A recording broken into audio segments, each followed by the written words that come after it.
Hey, what's up, ladies and gentlemen? It's your man Karabo Malambo, aka Scofield and I'm not alone today.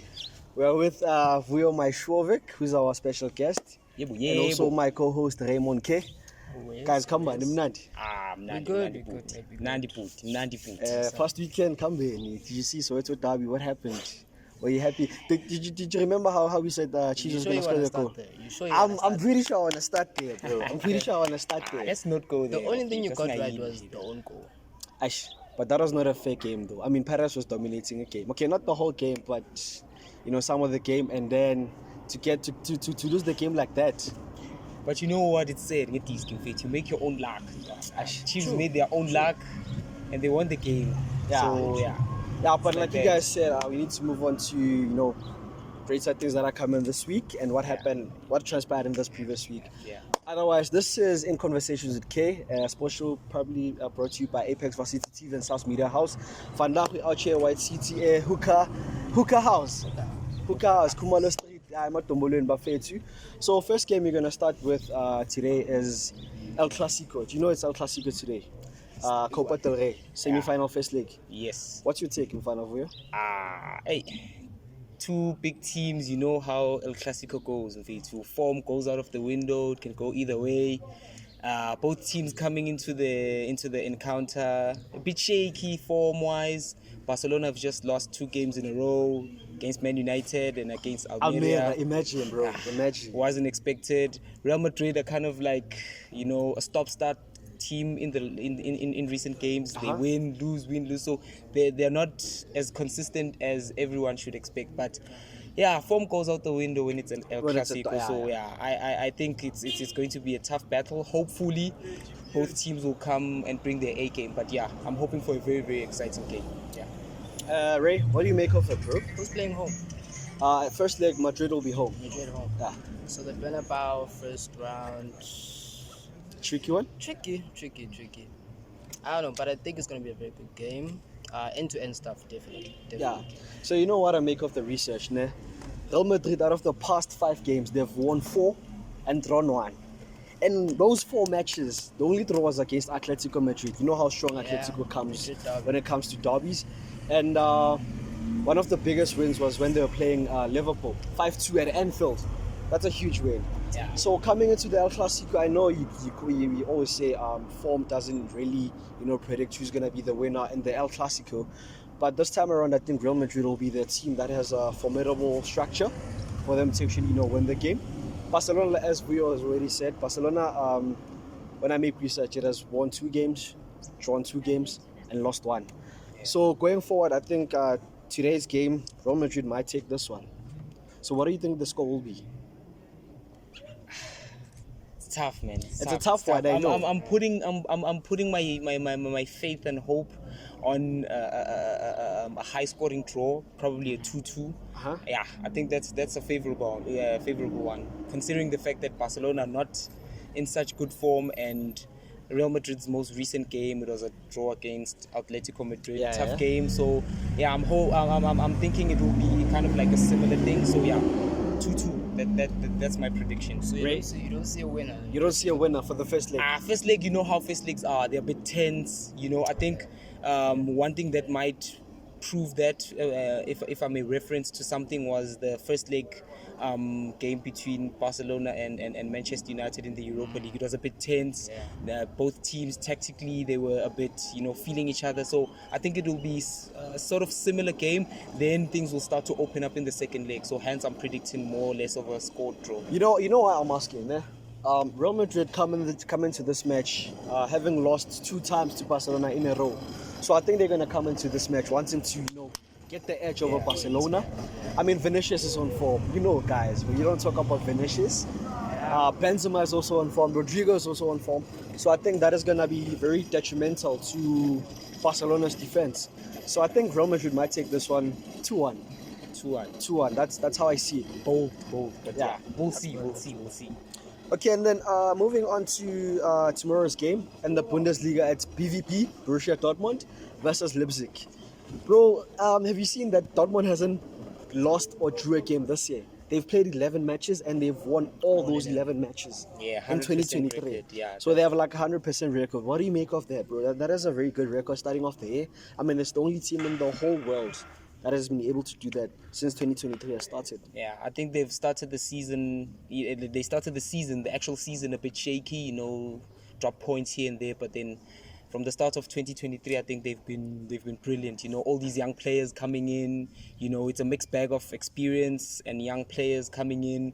I think the key towards them having this sort of form is also seeing the fact that there are other rivals in the title race, particularly Union Berlin and Bayern Munich have been dropping points here and there. So I think that has given them extra confidence to just go out in these kind of games and just continue winning. And I think a winning formula will take you somewhere. I think they've built something at the moment. They have all these games in a row that they've won. So yeah, it's been a formidable start to them in 2023, and hopefully for them it will continue heading into the game against Leipzig. So you made a very important point right there when you said Dortmund has a mixture of youth and experience. Yeah. Ray, how do you think that prevails in a team whereby you have the youngsters, your for example in Bayern you have Musiala, those type of players. In Dortmund you have Bellingham. How do you think youth and experience actually mix in actually putting the team forward to actually being contenders for the title? I think Dortmund are the perfect example of balancing like veterans and the youngsters, because you get a Jude Bellingham who's even captaining the side at such a young age, but the stallion in Marco Reus is out in, out and out. He's been playing, he shows up. It's the perfect example. One of the most loyal players in football. Loyal, very loyal. Philip Lahm, like. Yeah. Because I'm asking, man. Dortmund are tied with Bayern on I think it's 46 points in the 43. Bundesliga. 46. Yeah, 46 points. And then that's 1 and 2. They only separated by goal difference. Yeah. And then Leipzig is number 4 on the league with 42 points. Yeah. So I think it's gonna be like end-to-end football with a lot of goals. I'm expecting a lot of drama, a lot of yellow cards, of course a lot of corners. That goes out to people who do Betway and all these other betting sites. Those are the things to look at this coming week. So I think this is going to be one of those high-scoring matches, even though it's played on a Friday. Yeah. You know how teams from Germany, Bundesliga, they know how to score goals. Those guys, they make defenses look like they cannot do their job. Yeah. So I see Dortmund, taking the game to Leipzig. Leipzig also will not be comfortable sitting and thinking to themselves, no, we're away, we need to relax. They're going to be taking the game to Dortmund as well. Yeah. So for a change, we have a title race. We have a title race because, I think the first exciting. 6 teams, the point separating Bayern and the number 6 team is not even 10 points gap. So it's going to be, I see it going down the wire till the last game of the season. So this game for tomorrow, I think, might be like a 3-3 draw because Leipzig is a good team. Yeah, I remember we were talking about last week as they drew at City. I mean, you have Nkunku, you have Emil Forsberg, we have Dani Olmo, we have Olmo, we have Andre that guy Silva. Andre Silva. Yeah. So I They think have it's good gonna be players, yeah. head-to-head game, and I see a lot of goals. I don't know, Ray. What do you If they see? can work on their finishing, because against City they were just a bit sketchy with the finishing. So if they can actually finish, Dortmund are in trouble. So how do you see that Ep2 Maishoavic? How do you see that one pending out? They're even wearing the colors of you can see where my prediction is going with the t-shirt. Yeah. I'm gonna slightly sway along to a Dortmund win, particularly because they're playing at home. They have And they've been winning the whole game since 2020. and they have a very, very good home record this season. So yeah, I'm just gonna say probably 3-1 Dortmund win. Yeah. You know why? Ne? My initial point was, okay, Dortmund might take this one, but one thing with the Bundesliga, it's actually unpredictable, bro. Yeah. Dortmund might have won all 13 games, all 11 games since the year has started, but now coming to this one, you're looking at the Leipzig team that, you know how Leipzig came into the ranks, man. They like playing against teams, big teams such as Bayern Munich, such as Dortmund, and if it's not a 3-3 draw, I see maybe someone winning the game 2-1, but it's gonna be like over 2.5 and going upwards. That is how I see this one. The game will have goals, definitely. And moving on to the Premier League on Saturday, it's one of the big games. Manchester City take on Newcastle at Etihad. Oil derby. Yeah, it's the Oil Derby. Yeah, honestly, it's the Oil Derby. I mean, both teams. I always ask It's the Oil people, Derby. my friends and everybody at home, Uguti. Before Pep came in, Man City, I know it's gonna hurt you a bit. I know. Look at the reaction. I know it's gonna hurt Ray this one. We had this discussion. Before That's Pep fine. came to Man City, there's only two people that I know in the whole world that supported Man City. It's my friend from Primary Kabelo and my friend from Kasi Alves. Those are the only people that I know that supported Man City. Before Pep, the rest of the people, they came in just now, bro. They came in when COVID came. Nobody supported Man City before Pep came in. Wow. But anyway, that's a topic for another day. Oil Derby, like you're saying. I mean, Newcastle has been formidable this season. For me, they don't play like too much good football. It's just they know how to contain big teams and win the matches. Because I haven't seen a game when they've won 4-0. It's always 1-0, 2-1. All those, those last-minute goals, those, tight scores. So this one is going to be a tricky one, but I think City will prevail, man. I mean, you're looking at is De Bruyne back? Because remember last week you said we had flu. Full squad now. He was playing 2 days back. Yeah. He scored in the cup. I remember. So I think City might have an edge over Newcastle when it comes to this week's football. Maybe I don't know. City scoring 3 goals. I don't know. What do you make of it, bro? Interesting that you mentioned the fact that Newcastle have been formidable this season, not particularly because of scoring a lot of goals. Yes, there's been those 2-3 games, those odd games where those tight ones, where they've scored a lot of goals in the match. I think what they've depended on most this season is their defensive record. They have one of the best defensive records, if not the best defensive record in the league. I think it's actually the best because they've considered like 15 goals the whole season. Has been fantastic, but in recent matches they have hit a bit of a stumbling block. I think they've drew a couple of games in the league, and then of course they lost to Liverpool in the league before they went on to the final where they lost against Man United. So they've hit a bit of a stumbling block at the moment.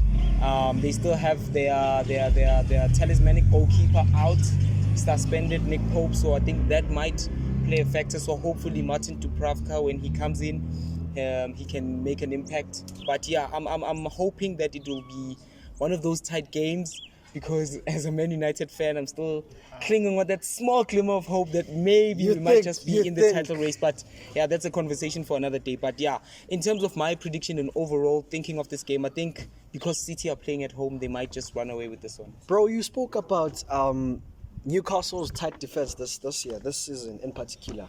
I mean, they're the most consistent team when it comes to conceding lesser goals in the Premier League, with 15 goals in 23 games or so. Yeah. What do you make of Kieran Trippier? What do you think his signing did to the defense of Newcastle? What is it that you can say he brought to the camp, to the bubble? Ray, can you tackle that for us? Kieran Trippier. Yeah. Big signing. I think it's their first major signing since the takeover.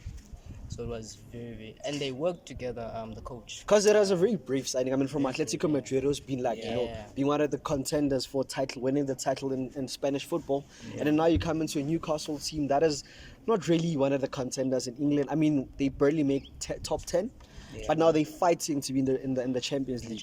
So I think you're right. The signing of Kieran Trippier was one of the most important signings, Very big. They have also Bruno Guimaraes. Yeah. It's a lot of good signings. They signed this guy Chris Wood because they've been struggling with goals. So at least they've signed a striker in January. Yeah. So it might be a bit tricky, but City are gonna run with this one. Let's be honest. So score. What do you think the score will be, Maishoavic? For me personally, this one feels like those 3-0s where Erling Haaland. But you feel like you want it to be like that.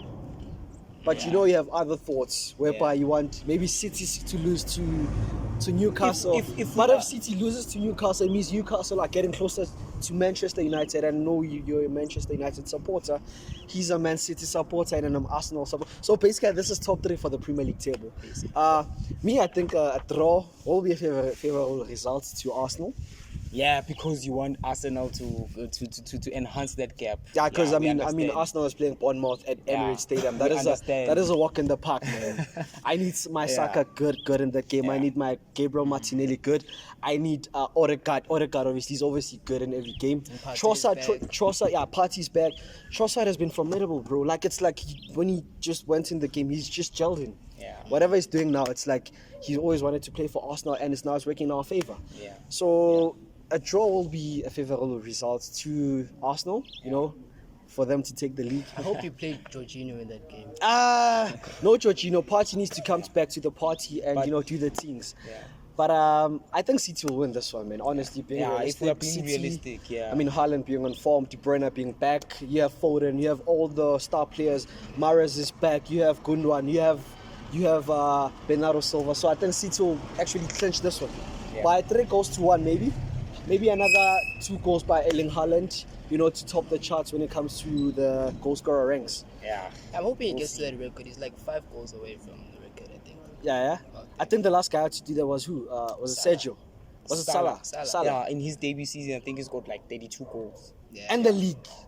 They didn't win the league that season. I'm saying 32 goals in the Premier League. Yeah, in the Premier League, yeah. That is a very good He record. scored like 32 That is a very goals good in his record. debut season. That was crazy. Yeah, Haaland, I think he's been, that key man that City has been looking for. Yeah. Because, as you know, Pep from the previous days of Barcelona, Pep is not really a coach that believes in having a center forward. Yeah. He likes, scoring at midfield players, having that one magician. We know what he did at Barcelona, having Mercy, taking all these players and scoring. That is what he wanted to create when he got to City, when he saw De Bruyne. But De Bruyne is a different type of ball game player. And then Haaland, Sorry to interrupt. Just to add on that, right?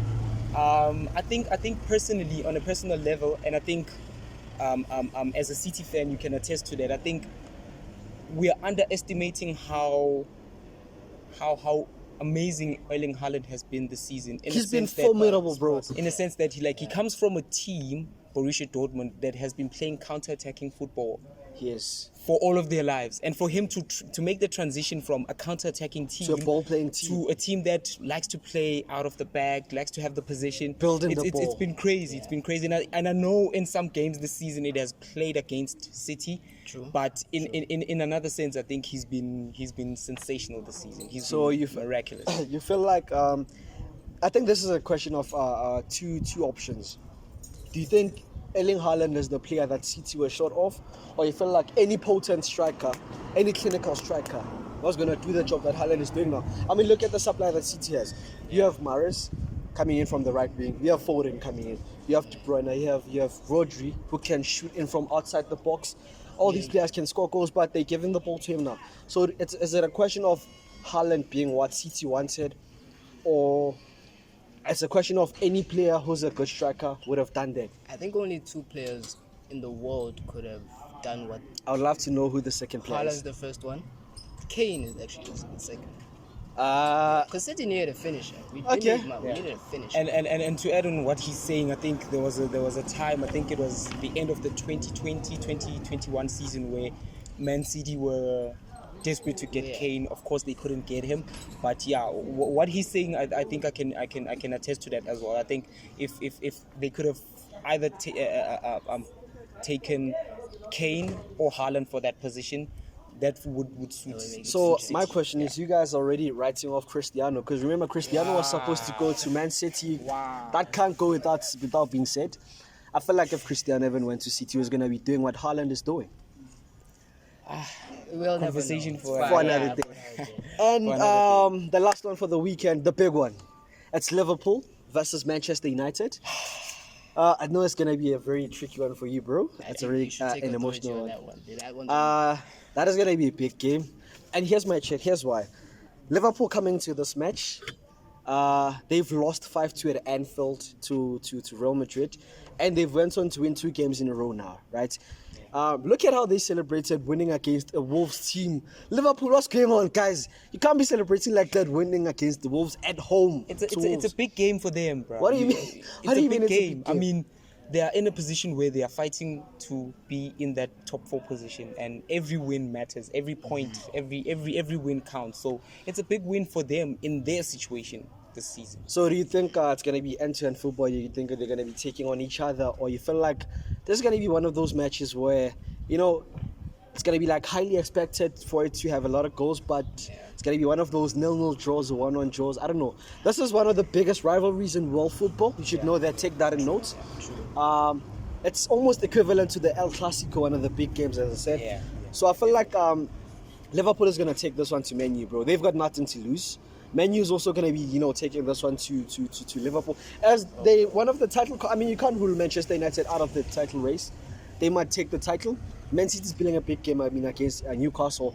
With Manchester United going at away to Liverpool at Anfield, it's going to be a tricky game. I see, I know you're going to be hurt for me saying this, but I see Liverpool winning this game by 2-1. It's going to be one of those games where Mo Salah, you know, needs to step up and lead the forwards. And, you know, Darwin Núñez, you can't write him off. He's been having a tricky season, a weird season, but you can't write him off. I feel like he can also get the job done. I don't know, what's your take on it, Ray? Damn, it's gonna be a hard one. But I wouldn't write Man United off. After the last game, coming back like in the last minute to win a game 3-1, bro. I see Liverpool probably scoring, yeah. But like 2-1, 3-1 to United. United are gonna take that one. Even if it's Anfield. Okay, what's your score prediction, bro? I'm predicting that my boys will bag the 3 points. That's how confident I am. I think for the first time in a long while, I'm so confident. You're doing an emotional betting. He's doing an emotional betting. You can't bet against your team. But I'm predicting 2-1 to United. Yeah, Marcus Rashford. Okay. 2 goals in the game. Marcus Rashford. Okay. Yeah, you have to mention Marcus Rashford and the work that Benny McCarthy has done since he's been gotten to Manchester United. Shout out to Benny in the 18 area. Benny has been good, bro. I mean, all the area. strikers are doing their job now at United. I mean, look at what Marcus Rashford has been able to do after the World Cup. He's been the most consistent player since the World Cup has ended. He's scoring goals, he's banging, he's assisting. It's like what United has been needing. But you can't end the conversation without mentioning Casemiro. I mean, I always see Manchester United fans posting about that guy. I don't even watch United games, but everybody's talking about what Casemiro is doing to United this season. Yeah, right. Changed United, that guy. Do you feel like he's the midfield player that they've been longing for the past few years? And what's your take on him and Erik ten Hag as well? United have been needing a defensive midfielder for ages. Because Scott and Fred, Yeah. They haven't been doing the business. So Casemiro brought that championship winning mentality. Like every goal means a lot. Every celebration, you can see that he's hungry for it. So from Casemiro, Ten Hag is mint. It's amazing. I'm a City supporter, but that signing, bro, that I'm envious of that signing. And what you make of them, bro? Casemiro and Ten Hag. Do you think it's what the is it the Glazers? Is it the Glazers? Who are the owners of Manchester United? Glazers. Yeah, the Glazers. Still under the Glazers. Still under the Glazers for now. I mean, Cristiano might do the things and buy the club, and then also Ten Hag. You never know what might happen. But it's still under the Glazers, ne? Yeah. So, do you think this is the right decision that the Glazers have been longing to make, and it's working in their favor? I mean, you can see with the points, with the winnings. As a Manchester United fan, I am not ashamed to say this. I'm in love with these guys. Ten Hag and Casemiro, oh my word. It's what you've been needing. It's what we've been longing for. I think a manager who can take control of the dressing room, defensive midfield, and Casemiro who has a winning mentality. There's something that they say in England. They say he's the cement between those bricks. He's the cement. He's the one who cements everything. So yeah, I think we've needed these signings, and yeah, brilliant the whole season, and yeah, of Manchester United's biggest acquisitions in a long while. And they're doing a good job at that. Yeah, that is exactly. Those were 2 good signings. Yeah. Exactly. So guys, one last question, then we close the show. As a Man City supporter, as a United supporter, as an Arsenal supporter, who do you guys think will win the Premier League come May? Who do you guys think? Which captain do you think will be the one lifting the trophy? Ray, I'll let you close this one. I think it's obvious. Start with it, yeah. Gundogan's going to be lifting the trophy at the end of the season because City have been doing it. We're the only team capable of going on a run, like a winning run for like games and games and games. Arsenal are going to drop points. You are going to drop points. Sorry, you're going to drop points. You're going to drop points. Dude, it's a no. Like, why are we even debating this? Okay, so for you, you think City's gonna be the one? City's winning. Gundogan is gonna be the one lifting the trophy Gundogan's come winning. end of the season, come May. Yeah. For you, who's gonna be lifting the trophy? As much as I would love to see Manchester United lifted, I think we still a lot of points behind. You're gonna get to that, yeah? Yeah, and then Still working towards that. yeah, Yes. well, I think this is the season where we might kick on. But yeah, I do think we are a bit further away. And then from a neutral perspective, I think for me, I'd prefer Arsenal to win the league. I don't want Man City to win. I think the whole bragging rights rivalry thing. But, Rivalry. Yeah, but personally, I do feel that we are yet to see that 8, 9, 10 game in a row run from City. Whether or not it's gonna come, we are not really sure. So I think that will separate the two. But personally, my personal opinion, I still think Arsenal will go ahead and win the league.